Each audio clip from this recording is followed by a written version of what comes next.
এই বিষয়ে কি গানটা নয় নাকি? মুসলমানরা বাজায় না হিন্দুরা বাজায়? হ্যাঁ, কীর্তন চলতেছে, মানে ওগো বাসায় ওগো মাহফিল চলতেছে। আপনার এলাকার লোকজন যায় না ওই মাহফিলে? মুসলমানরাই বেশি যায়, ঠিক না? আল্লাহ তাআলা ওদের হেদায়েত দান করুক। এখন ওদের হেদায়েতের জন্য কি দোয়া করব? আমগো হেদায়েত তো নাই, হেদায়েত আমাদেরই শেষ, আমাদের জন্যই আগে দোয়া করতে হবে, আমাদের হেদায়েত। তা রূহ হলো আমাদের আসল, রূহ হলো আমাদের মূল। মনে করেন আপনি মাহফিলে এখানে আসছেন, আপনার বাড়িতে যদি আপনার মা থাকে, বোন থাকে, কন্যা থাকে, সে হয়তো আপনার জন্য বিছানা রেডি করে রাখছে। কেন? ভাই, বাবা অথবা স্বামী মাহফিল থেকে এসেই যেন শুয়ে পড়তে পারে, ফজরের নামাজটা যেন কাজা না হয়। আল্লাহ না করুক, বলেন তো এই জায়গায় যদি আপনি মারা যান, আপনার হাত পা চোখ কান তো সবই ঠিক থাকবে? বলেন তো, মারা যাওয়ার পরে ইন্তেকাল করলেন, দেহ থেকে রূহটা বের হয়ে গেল, আপনার মা, আপনার বোন, আপনার সন্তান বলবে না যে আমার বাপের দেহটা রাত্রে বেলায় এই বিছানার উপরেই থাক? রাখবে? এখান থেকে আপনাকে খাটিয়ায় করে নেওয়া হবে, হয়তো রাতের বাকি অংশ সবাই ভিতরে ঘুমাবে, আপনাকে বাইরে শোয়ায় রাখবে, অথচ ওই ঘরটা আপনার টাকার। এটাই দুনিয়া, এটাই জীবন। এতটুকু চিন্তা যদি আমাদের মধ্যে সব সময় থাকতো, তাইলে আমাদের দুনিয়ার জীবনটা সুন্দর হয়ে যাইতো, ঠিক কিনা বলে?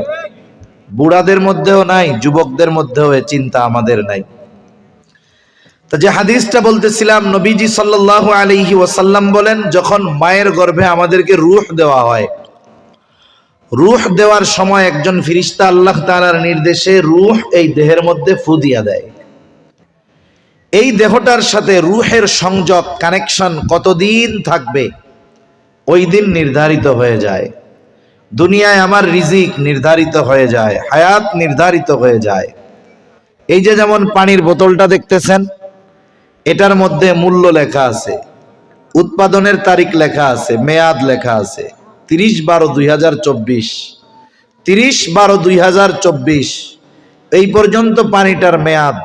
আপনাকে যদি কেউ দেয় যে এই পানিটার বর্তমান দাম হলো 20 টাকা, আপনাকে যদি কেউ 31/12/2024 মেয়াদ শেষ হওয়ার পরে বলে 2 টাকা 5 টাকা যা দিস এইটা তুই কেন, দিবেন আপনি? কি বলবেন? মেয়াদ শেষ, ডেট ফেল, দোকানে রাখলে মামলা হবে। এই যে পানির বোতলের গায়ে মেয়াদ দেখা যায়, আমার আপনার হায়াতের মেয়াদ নির্ধারিত আছে, তবে সমস্যা কি দেখা যায় না, ঠিক কিনা বলেন? কিন্তু ওই মেয়াদ যখন চলে আসবে, হায়াত যখন ফুরিয়ে যাবে, নির্ধারিত সময় যখন চলে আসবে, কি হবে? আল্লাহ তাআলা বলেন, ফাইযা জাআ আজালুহুম লা ইস্তাখিরুনা সাআতাও ওয়া লা ইস্তাকদিমুন। আল্লাহ রাব্বুল আলামিন বলেন, ফাইযা জাআ আজালুহুম, যখন নির্ধারিত সময় উপস্থিত হয়ে যাবে, লা ইস্তাখিরুনা সাআতাও ওয়া লা ইস্তাকদিমুন, এক মুহূর্ত বিলম্ব হবে না, এক মুহূর্ত আগেও হবে না, এক মুহূর্ত পরেও হবে না, একেবারে যথা সময়ে মালাকুল মাউত আমার আপনার প্রাণ হরণ করে নিয়ে যাবে। এই দেহটার এখন আর কোনো দাম থাকবে না। যেই কপালে মা কত চুমু দিয়েছে, যেই দেহটাকে সুন্দর রাখার জন্য কত চেষ্টা প্রচেষ্টা আমরা করেছি, কিন্তু যখন রূহটা বের হয়ে যাবে, আমার আপনার নামটাই পরিবর্তন হয়ে যাবে।